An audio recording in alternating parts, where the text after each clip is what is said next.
Your discipline builds your future. Welcome to Clartify. Most people don't stay stuck because they're confused.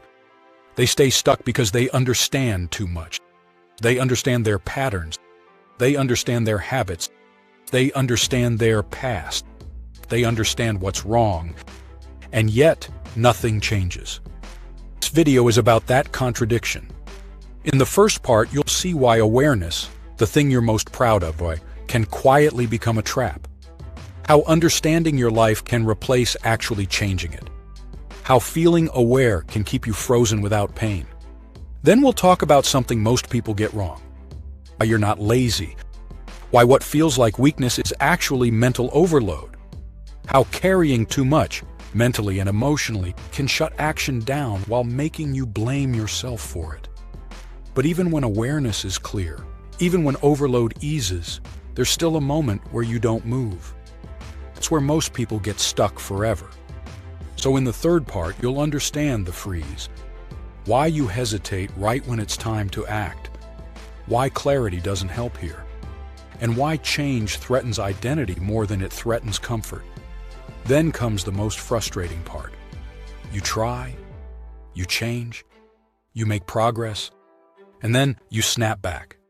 So we'll break down why habits don't fail randomly, why your system stays loyal to an older version of you, and why effort collapses when identity hasn't moved yet. And finally, we'll talk about the moment that actually changes a life. Not motivation, not discipline, not confidence, but the quiet point where staying the same starts to hurt more than changing. That moment doesn't feel powerful. It feels final. This is not a motivational video. There are no tips here, no hacks, no routines.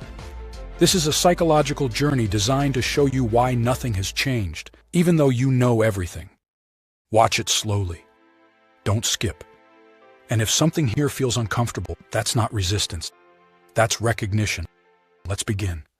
Why understanding isn't changing your life. Most people believe their problem is confusion. They believe something is missing. A piece of information, a realization, a breakthrough. They believe that once they finally understand, everything will move. But confusion is not what keeps people stuck. Confusion hurts. And pain moves people. What you're in doesn't hurt enough. And that's why it's dangerous. You don't feel lost. You feel aware. You understand yourself. You understand your patterns. You understand why your life looks the way it does. And that understanding has become your identity. Here is the uncomfortable truth. Awareness can quietly ruin a life without ever breaking it. Because awareness feels like progress while asking nothing from your body. It lets you stay still while believing you are evolving. Let's slow this down. You don't avoid change because you're weak. You avoid it because awareness protects you.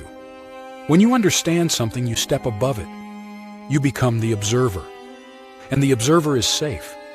The observer is never exposed, never embarrassed, never proven wrong. Action destroys that safety. Action puts your self-image at risk. Let me tell you a quiet story. Not dramatic, not inspirational, real. There's a person, let's call him Alex. Alex is intelligent, reflective, self-aware. Alex knows exactly what's wrong. He knows why he procrastinates. He knows why he avoids hard conversations. He knows why he never follows through. Alex can explain himself perfectly. Childhood patterns, fear of failure, fear of success, perfectionism, overthinking, dopamine loops. Alex has language for everything, and because he has language, he believes he's moving. But years pass. Nothing collapses. Nothing explodes. Alex stays functional. And that's the trap. Because loud pain forces change. Quiet dissatisfaction invites analysis. Here's what nobody tells you about self-awareness. It can become a hiding place. A place where you feel responsible without taking responsibility. A place where you feel mature without being brave. You don't lie to others, you lie to yourself. And the lie sounds intelligent. I'm processing. I'm healing. I'm not ready yet. I need more clarity. Those words sound healthy, But most of the time, they are delays. Understanding has an advantage over action. It gives you control. You can pause. You can explain. You can justify. Action doesn't give you control. It gives you exposure. Once you act, you stop being someone who knows and become someone who tries. And trying is dangerous. Trying exposes incompetence. Trying exposes weakness. Trying exposes the gap between who you think you are and who you actually are. Understanding never exposes you. It protects you. That's why the most self-aware people often stay stuck the longest. Not because they lack insight, but because their mind is too good at neutralizing discomfort. Discomfort never becomes unbearable. And nothing moves until discomfort crosses a threshold. There is a moment most people never talk about. It's not dramatic. It doesn't look like a breakdown. It's quiet. It's the moment when staying the same starts to feel dishonest. Not painful, just dishonest. You're not suffering. You're just aware that you are living below something inside you. And that awareness whispers, I can't keep pretending this is enough. Most people run from that whisper. They scroll. They learn. They analyze. Because analysis delays decision. And decision changes identity. Here is the real cost of awareness without movement. You start identifying as someone who understands life. Someone deep. Someone conscious. Someone insightful. And unconsciously, you protect that identity. Because action could destroy it. If you try and fail, what does that say about your intelligence? If you act and struggle, what does that say about your depth? So you stay thinking. You stay watching. You stay knowing. And time keeps moving. Alex doesn't feel like he's failing. He feels like he's waiting. And years disappear that way. Let me say this clearly.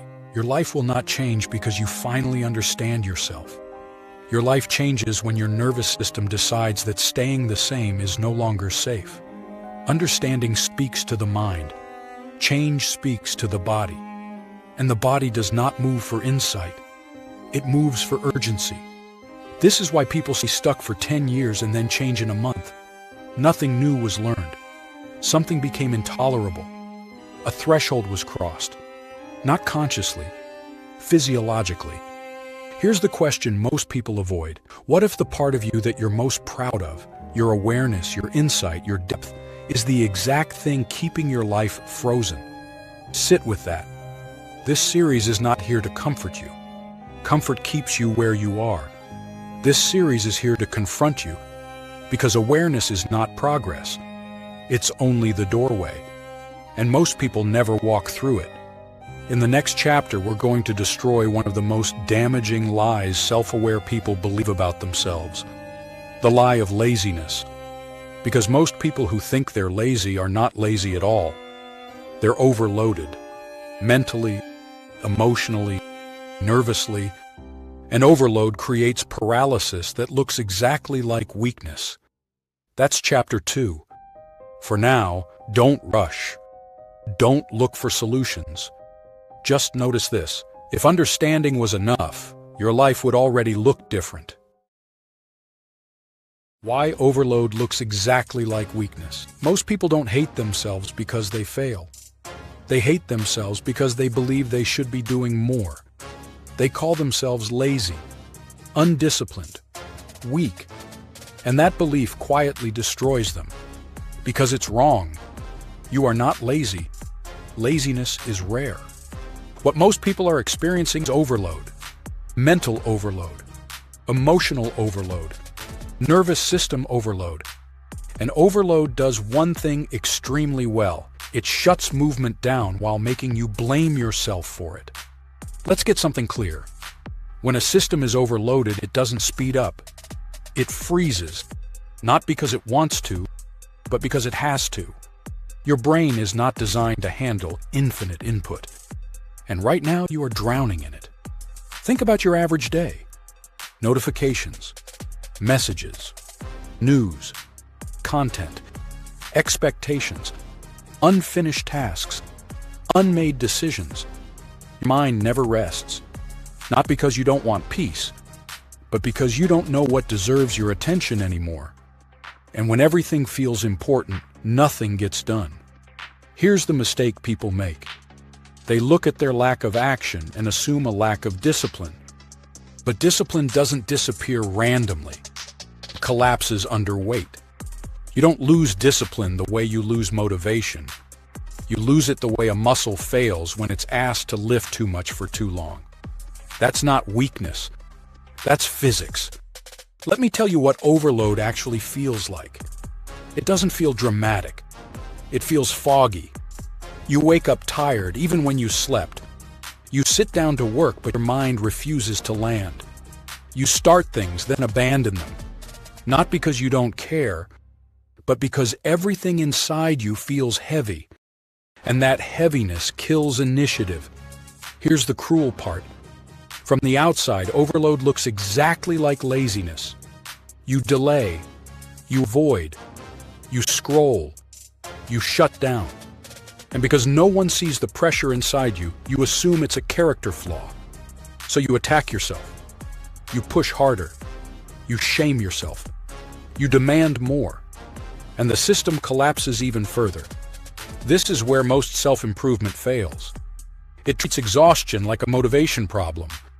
It tells overloaded people to push through, but pushing an overloaded system doesn't create progress. It creates shutdown. Let's talk about the nervous system. Your body is constantly asking one question. Is it safe to move forward? When the answer is yes, action flows naturally. When the answer is no, your system freezes. Not because you're afraid, but because safety is gone. Overload removes safety. Too many demands. Too many expectations. Too many unfinished loops. Your system stays alert but never relieved. That state cannot act. Here's something uncomfortable. Most people don't procrastinate because they're avoiding work. They procrastinate because starting feels overwhelming. Not hard. Overwhelming. And overwhelm doesn't respond to pressure. It responds to relief. This is why rest alone doesn't fix it. You can sleep. You can take breaks. You can escape. But if the mental weight is still there, the system stays frozen. Because overload is not about energy. It's about capacity. You don't lack energy. You lack room. Let me introduce you to a dangerous cycle. You feel overloaded. You stop acting. You judge yourself. Shame increases pressure. Pressure increases overload. Action becomes impossible. And you call that laziness. But it's not. It's collapse.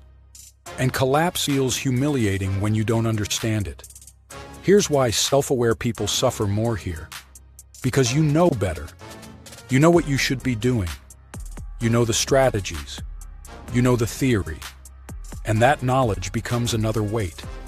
Another voice saying, "You understand this, so why aren't you doing it?" That question hurts. And pain without relief creates paralysis. Let me say this clearly. If your nervous system is overloaded, willpower will not save you. Motivation will not save you. Discipline will not save you. Because those things require capacity. And overload removes capacity. Here's the quiet truth. Most people don't need to become stronger. They need to become lighter. Not externally. Internally. They need fewer open loops, fewer expectations, fewer invisible pressures. Because movement returns when the system feels safe again. And this is where people misunderstand recovery. They think relief means comfort. It doesn't. Relief means clarity. Relief means removing weight. Relief means saying no before you try to say yes. Here's a question that cuts deep. What if the reason you haven't moved is not because you're weak, but because you've been carrying more than your system can hold? Sit with that. There's a moment overload creates. It's not dramatic. It's quiet resignation. You stop trying fully. Not because you've given up, but because trying hurts too much. And from the outside, that looks like apathy. From the inside, it feels like exhaustion. This chapter is not about fixing you, because you're not broken. It's about removing a lie that has been hurting you for years. The lie that you are lazy. You're not. You're overloaded. And overload changes everything about how action feels. In the next chapter, we're going to talk about something terrifying. Why even when overload disappears, people still don't change. Why motivation fails. Why effort snaps back. Why the freeze returns. That's not about energy. That's about identity. That's chapter 3. For now, stop attacking yourself. The problem was never who you are. It was what you were carrying. Why you freeze when it's time to act. There's a moment almost no one talks about. It's the moment after you understand. After the overload eases. After you finally say, "I'm not lazy, I get it now." And yet, nothing moves. Not because you don't want to change, but because something deeper is holding you still. That moment is called the freeze. The freeze is not fear. Fear is loud. Fear panics. Fear runs.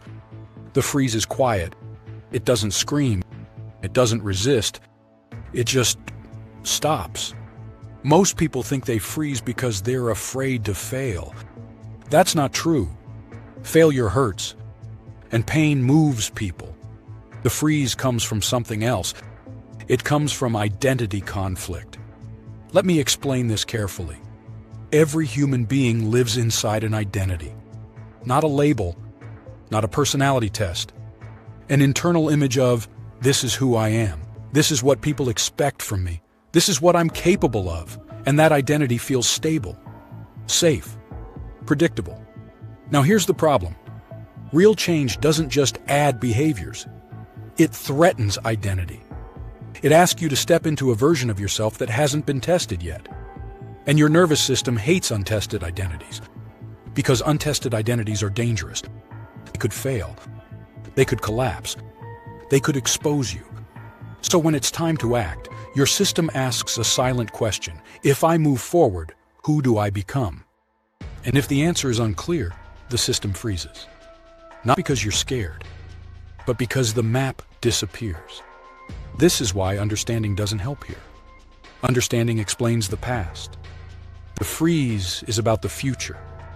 And the future doesn't feel safe when your identity hasn't caught up. Let me show you how this plays out. You decide to change something real. You're not confused anymore. You're not overloaded.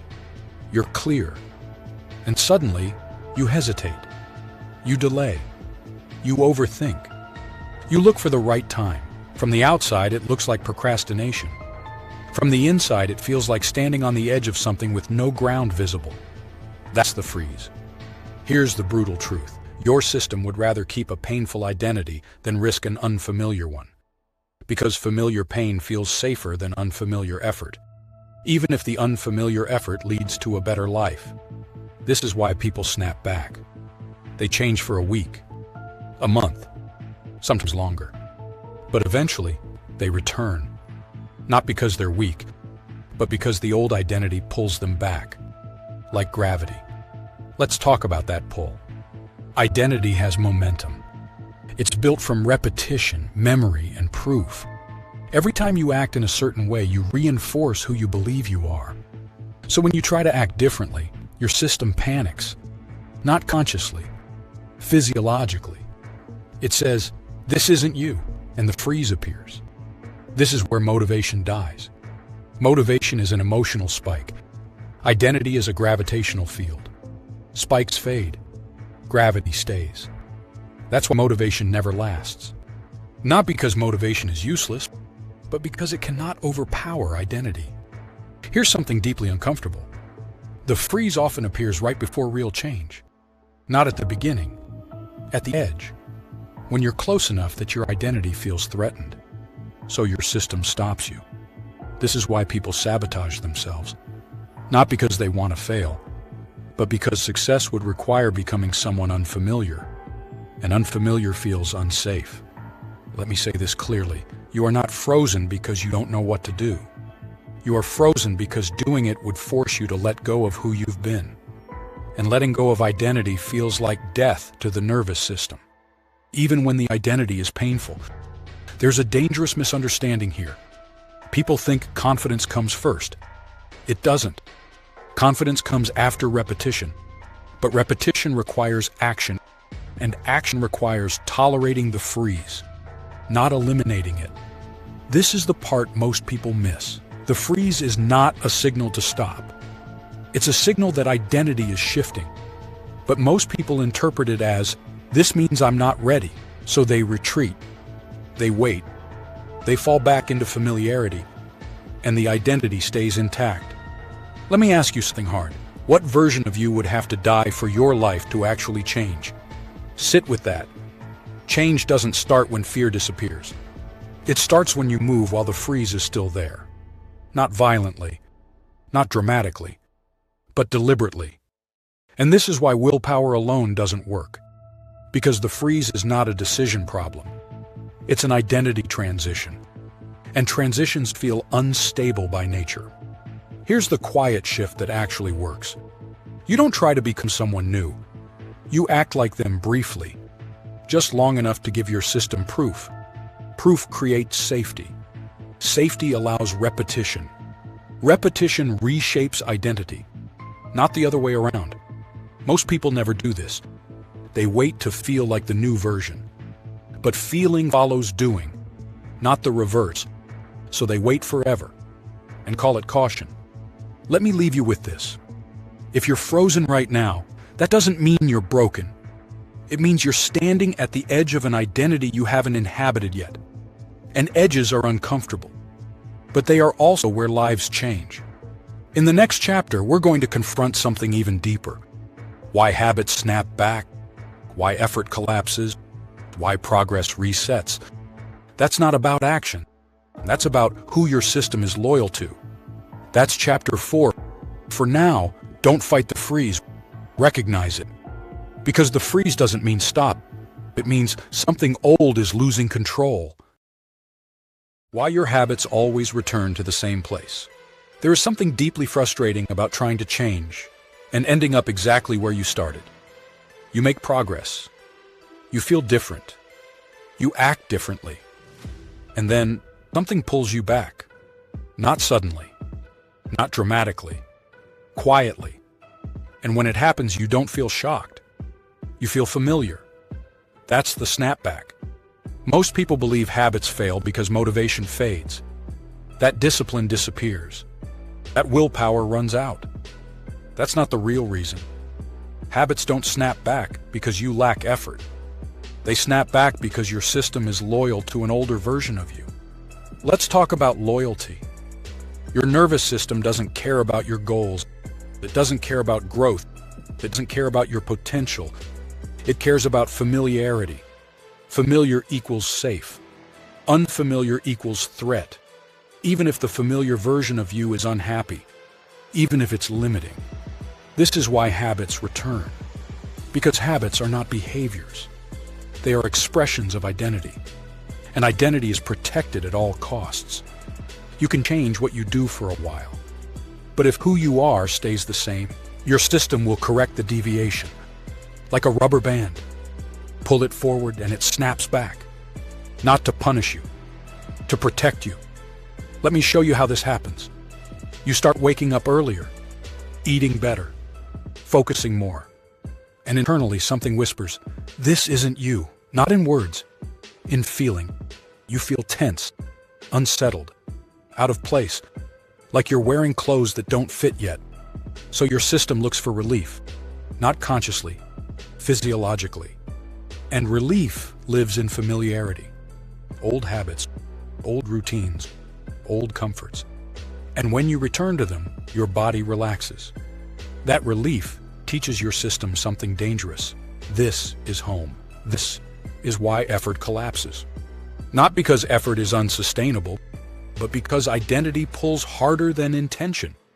You can intend to change, but your system obeys what it trusts. Here's the part most people misunderstand. You don't snap back because the new habits were wrong. You snap back because the new identity wasn't proven safe yet. Safety is not belief. It's evidence. Think about this. Your current identity has years of proof. Proof that you survived. Proof that you coped. Proof that you functioned. Your new identity has none.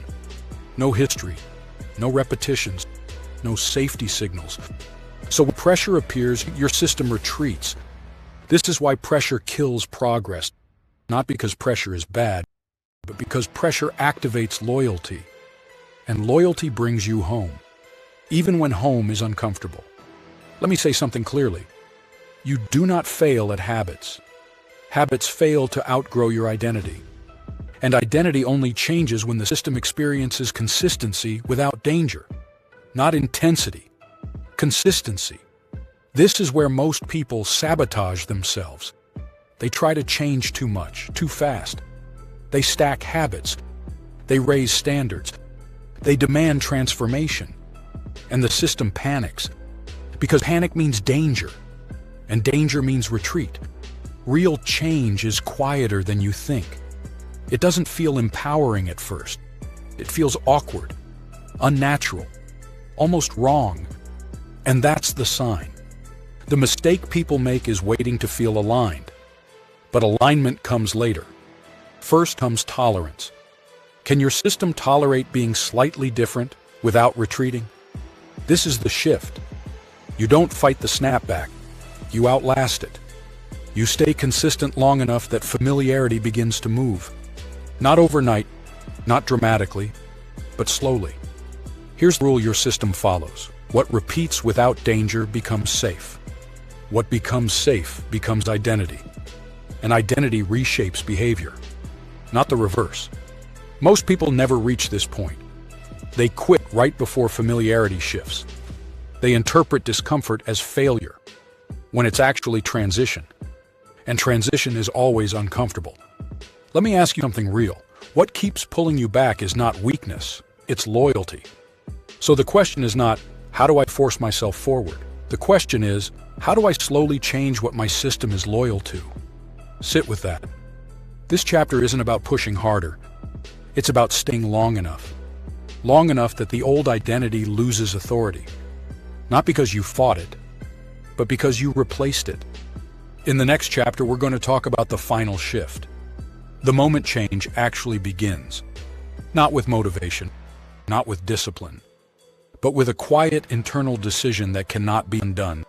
That's chapter 5. For now, if you've snapped back before, it doesn't mean you failed.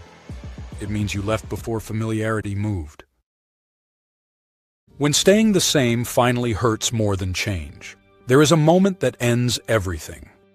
Not loudly, not dramatically, quietly.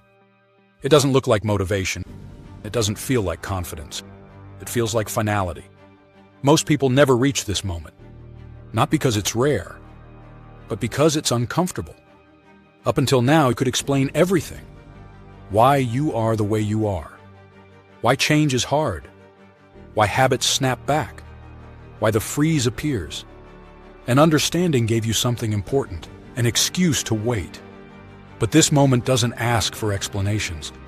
It removes them. This is the moment when staying the same starts to cost more than changing. Not in theory. In the body. You don't panic. You don't break down. You just know.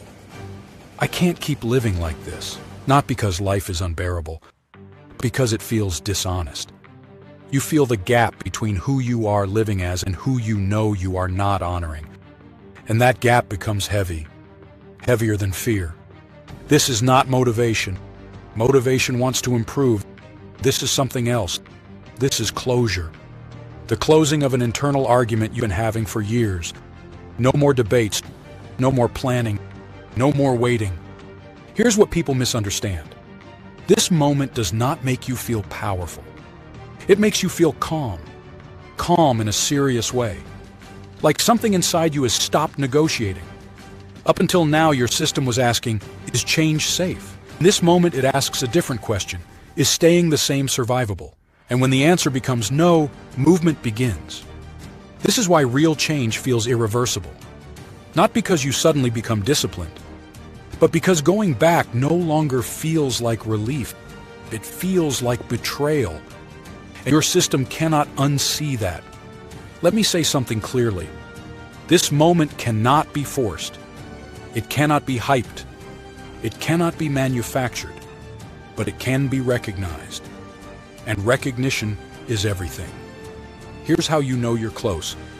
You stop asking, "Can I do this?" and start asking, "What happens if I don't?" That question changes everything. This is where people confuse decision with action.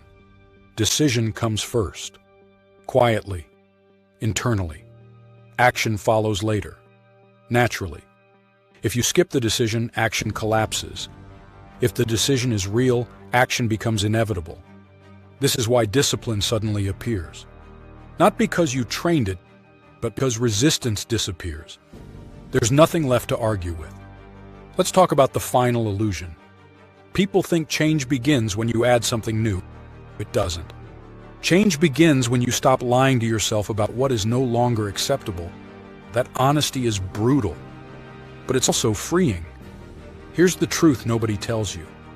When this moment arrives, you don't feel excited. You feel settled, like something heavy has been put down. You're not stepping into a new life. You're stepping out of an old one. And that distinction matters. Let me ask you the final question. What version of your life are you quietly tolerating that you know you can't respect anymore? Don't answer it out loud. Just notice what comes up. This series was never about habits, or productivity, or discipline. It was about honesty, the kind that removes options. If nothing changes after this, that's okay. Because this moment doesn't obey schedules. But if something inside you feels different right now, not emotional, not motivated, just clear, that's not inspiration. That's the beginning of the end of who you've been living as. You don't need to do anything tonight. You don't need a plan. You don't need momentum. Just remember this. Once staying the same starts to hurt more than changing, there is no going back. Thank you for watching. If you're ready to upgrade your mind and build unshakable discipline, make sure to like, share, and subscribe. More powerful lessons are coming. Stay disciplined. Stay clarified.